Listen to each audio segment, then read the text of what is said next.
Fala galera, beleza? Hoje nós iremos falar um pouquinho a respeito dos vírus. Vírus que são um grupo que estão à parte aí dos 5 reinos. Vamos lá?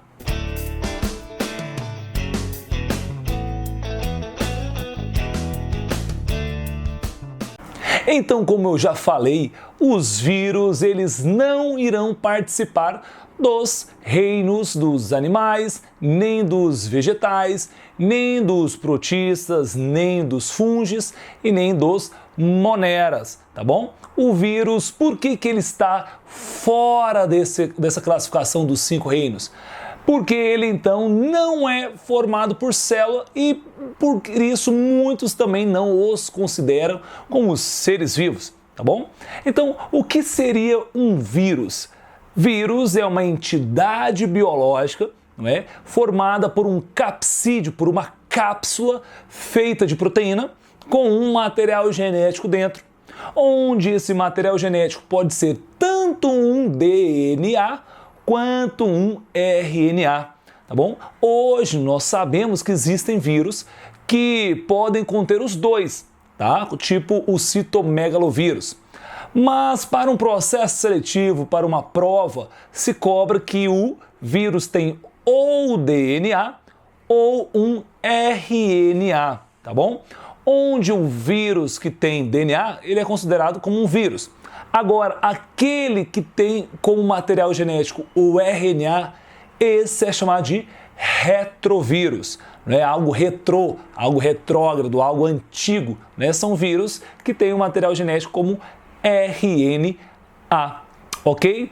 Alguns vírus, além então desse cápsula, né? Esse capsídeo de proteína com material genético dentro, alguns podem ter um envelope, tá? Feito de membrana plasmática da célula que ele hospedou. Por exemplo, eu peguei um saquinho aqui, ó. Então, imagina que isso aqui seja uma célula, ó. Isso aqui é uma célula. O vírus invadiu essa célula aqui. E quando esse vírus multiplicou lá dentro e vai sair, por exemplo, ao sair ele pode, ó, levar um pedacinho dessa membrana plasmática lá da célula. E por isso esse vírus, nós dizemos que é um vírus envelopado, porque ele está envolvido pela membrana plasmática da célula que ele hospedou. Por exemplo, o vírus HIV. O vírus HIV, na verdade, ele é um retrovírus, porque ele tem material genético RNA e ele é um vírus envelopado. Envelopado porque ele tem uma membrana plasmática do linfócito TCD4 que ele havia parasitado. Os vírus, eles são parasitas intracelulares obrigatórios. Por quê? Porque eles precisam entrar dentro de uma célula para conseguir se reproduzir. Por que isso? Porque, primeiro, ele não é formado por célula e ele, como eu disse, ele é só uma cápsula proteica com material genético dentro, ou seja, ele não tem organela nenhuma. E por isso ele precisa infectar uma célula para utilizar o maquinário dessa célula, né? Principalmente ele irá utilizar o ribossomo, uma organela que é responsável por sintetizar proteínas, produzir proteínas. Então ele vai entrar dentro dessa célula, utilizar o maquinário celular para poder então se reproduzir e produzir então novos vírus que irão arrebentar essa célula e ir embora, tá bom? Eu indico aí um vídeo que tem lá no canal, bem lá embaixo, talvez o primeiro ou segundo vídeo que eu produzi, é a respeito da reprodução desses vírus, o ciclo lítico e o ciclo lisogênico. Então, ao final desse vídeo, assista essa aula que vai te ajudar bastante também, tá bom? Então, como eu falei, os vírus são parasitas intracelulares obrigatórios, ou seja, eles são como se fossem piratas da célula, eles precisam entrar dentro de uma célula para poder se reproduzir. E os vírus, eles não entram em qualquer tipo de célula. Né? Esses vírus eles são altamente específicos, então eles infectam um grupo de célula ou um tipo de célula. Por exemplo, existe vírus somente para plantas, então não de todas as plantas, talvez só do café, né? Existe vírus que são que infecta somente um tipo de célula sua. Vamos, por exemplo, lá o vírus HIV. vírus da imunodeficiência humana. Ele infecta somente um glóbulo branco. Tá? O glóbulo branco você tem, ou leucócito, né? Você tem alguns tipos, né?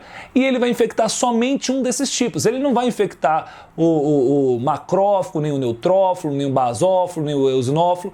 Ele vai infectar uma célula, um glóbulo branco, um leucócito, do tipo linfócito TCD4, não é? Que é responsável por avisar o seu corpo que está tendo uma infecção. Por isso, ele, ao destruir essas células, não é?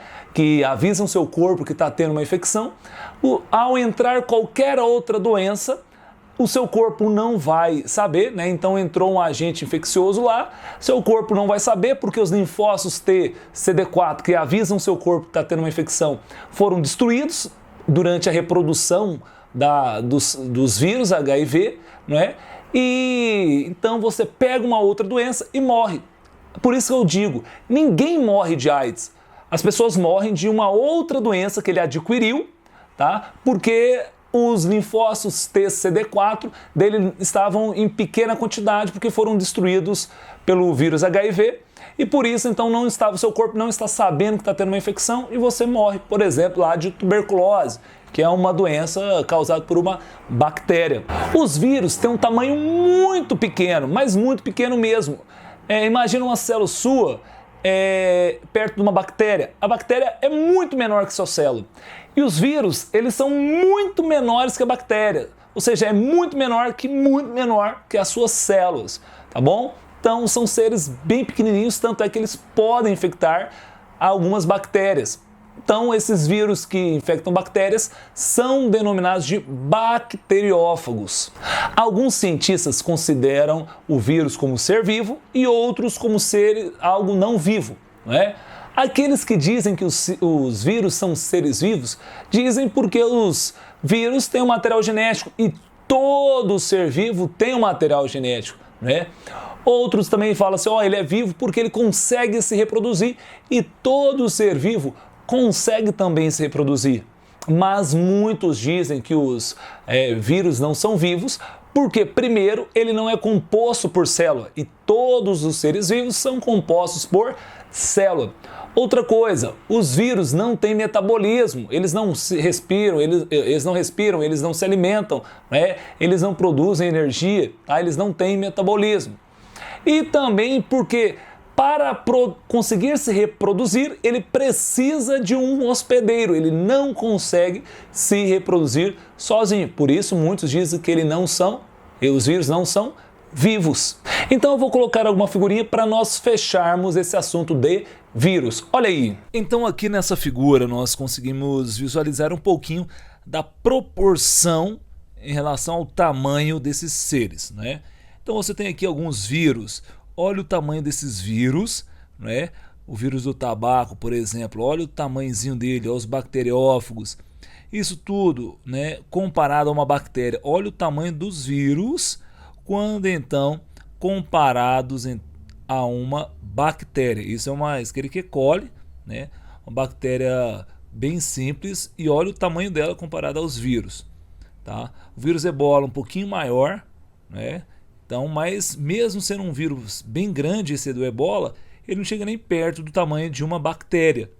E só lembrando, a bactéria é muito menor que uma célula nossa. Aqui está mostrando um glóbulo vermelho, né, que é uma hemácia ou um eritrócito, que é muito maior que a bactéria, que é muito, mas muito maior que um vírus. Tá? Então, olha aí o tamanhozinho de um vírus comparado a uma célula humana. Isso é só para você ter ideia da proporção em relação aos tamanhos, tá? Tanto de uma célula humana, quanto de uma bactéria, quanto de um vírus, beleza?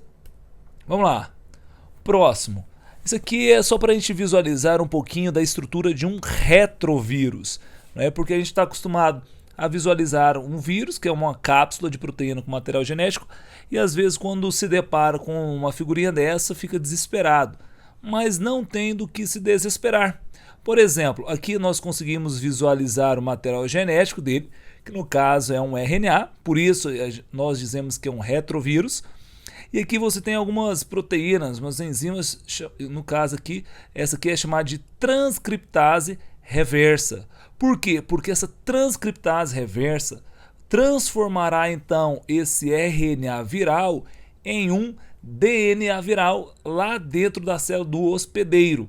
Tá? E esse processo nós iremos estudar numa próxima videoaula, onde nós falaremos um pouquinho a respeito da reprodução dos retrovírus. Tá? Mas só entenda que essa proteína aqui serve para transformar o RNA viral em um DNA viral, e isso ocorre somente dentro do hospedeiro. Aqui não está mostrando não, mas também tem uma outra proteína chamada de integrase, que serve para aderir, para integrar então o DNA viral ao DNA da célula hospedeira, tá bom? Então, envolvendo esse material genético e as proteínas, você tem então aqui o capsídeo viral, tá? O capsídeo viral é a cápsula de proteína que envolve os vírus, né? E esse vírus é um vírus envelopado, ou seja, aqui você consegue visualizar o envelope, que, como já falei, ele é feito na membrana plasmática de uma célula hospedeira, né? Aqui então são glicoproteínas, proteínas com glicídios, ou seja, com açúcares, que são então da célula do hospedeiro. Vamos lá, próximo. A gente consegue aqui visualizar alguns tipos de vírus, que é o vírus da poliomielite, não é? Que é um retrovírus, porque tem um RNA. Aqui você vê o capsídeo. Só lembrando que o capsídeo ele é formado por proteínas. Cada subunidade dessa cápsula, nesse capsídeo, é chamada de capsômeros. Então, o conjunto desses capsômeros formará então o capsídeo. Aqui ele chamou de cápsula, né? Aqui o vírus do tabaco, não é? Então, essa é uma cápsula de proteína com um RNA, também um retrovírus. E cada subunidadezinha dessa aqui é um capsômero, né, que forma esse capsídeo. Aqui nós temos então um bacteriófago, que é um vírus que ataca a bactéria, onde você tem uma cabeça, onde você tem aqui, que ele chama de cauda, que é uma região contráctil, e essas fibras caudais que servem para aderir, né, esse vírus à bactéria. E aqui é um DNA, então é um vírus normal, não é vírus de RNA. Aqui o vírus da gripe, mesma coisa, você consegue visualizar que nós temos um vírus envelopado, né? Você tem esse envelope cheio de lipídios e proteínas, né? Aqui você tem o RNA, ou seja, ele é um retrovírus, né? E aqui o vírus HIV, que é um vírus envelopado também, não é? Onde você tem aqui o RNA, as enzimas transcriptase e integrase, né? O capsídeo e o envelope. Agora, só para a gente entender um pouquinho mais. Então aqui você tem as principais doenças causadas por vírus, também chamadas de viroses. Você tem aí a catapora, né? Na minha infância muita gente tinha catapora, hoje em dia é mais raro de você encontrar, né? A gripe, né? Que todo ano a galera aí pega gripe, tá? Uma doença que tem o seu vírus mutando muito rápido, gerando vários tipos de gripe. Por isso, sempre, todo ano, tem aí a vacinação contra uma gripe diferente, né? Esse ano, por exemplo, teve a vacinação aí há poucos dias. A poliomielite, não é causadora também da paralisia infantil. Tá? Na minha infância também tinha alguns casos de paralisia infantil, hoje em dia não se vê. Tá? Por quê? Por causa da vacinação, acabou erradicando, né, a poliomielite. Raiva, também chamada de hidrofobia, né, transmitida por mordida de cachorro, de gato, de morcego, né? Hidrofobia porque a pessoa que está com essa doença tem dificuldade ao beber água. E hepatite, né? Você tem a A, B e a C, onde a A ela é transmitida através de alimentos, de água, né? E B e C por meio de sangue, também são DSTs. Você tem HIV, né? Que é vírus da imunodeficiência humana, que pode causar a AIDS, né? Ou SIDA, que é a síndrome da imunodeficiência adquirida, né? Que é uma DST. Você tem também herpes, que boa parte da população tem, e assim que abaixa a imunidade, aparecem aquelas feridinhas na boca, né? Sarampo, também tinha muito na minha época de infância, mas hoje em dia quase não se tem. rubéola, que também não gera muita coisa. O grande problema é em mulheres grávidas, que pode gerar problemas no bebê. Cachumba, né, que de vez em quando aparece aí, até em Goiânia ano passado deu aqui um surto em um colégio que tinha muitos alunos em sala, e por causa dessas salas de ar-condicionado muitos alunos pegaram, né? O HPV, que é o papilomavírus, que hoje em dia se tem vacina, não é? Tanto para homem quanto para mulher. Nas mulheres podem causar aí o câncer do colo de útero, e em pequenos casos, raríssimos casos, você tem no homem câncer de pênis, né? O ebola, que infelizmente hoje saiu a notícia que deu um novo surto, né? Uma epidemia de ebola lá na República Democrática do Congo, né? Zika vírus, dengue, febre chikungunya e febre amarela são 4 doenças transmitidas pelo mosquito Aedes aegypti, né?